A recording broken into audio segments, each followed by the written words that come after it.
Hi అండి, అందరూ బాగున్నారా? అందరూ బాగుండాలని కోరుకుంటున్నాను.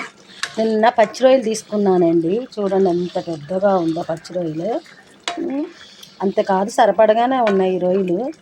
పొద్దున్నే అవదని చర్చికి వెళ్ళే టైంలో ఉప్మా తినేసి వెళ్ళిపోయాము. వచ్చేటప్పుడు కేజీ దోసకాయలు తీసుకొచ్చా. 500 పెట్టి పచ్చి రొయ్యలను తీసుకుని ఫ్రిడ్జ్లో పెట్టాను.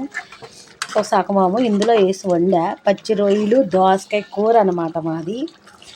ఎవరికి ఎంతమందికి ఇష్టం పచ్చి రొయ్యలు దోసకాయ కూర అంటే చెప్పండి. అందరికి ఇష్టమే కదా, బాగుంటుంది కదా దోసకాయ పచ్చి రొయ్యల కూర.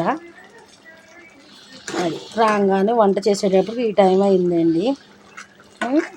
వచ్చాను బాగా వచ్చి మళ్ళీ చెట్టు నుంచి రాగానే చర్చి అవ్వగానే దోసకాయలు కోసి ఉల్లిపాయలు కోసి పచ్చి రొయ్యలు కడిగి చేసి వండేటప్పుడు ఈ టైం అయింది. లివర్ ఫ్రై కూడా చేసేసాను అనమాట ఆల్రెడీ. ఒక 100 రూపాయలు లివర్లు తీసుకొచ్చాను, అది కూడా చేశాను. అదనమాట. ఓకేనా?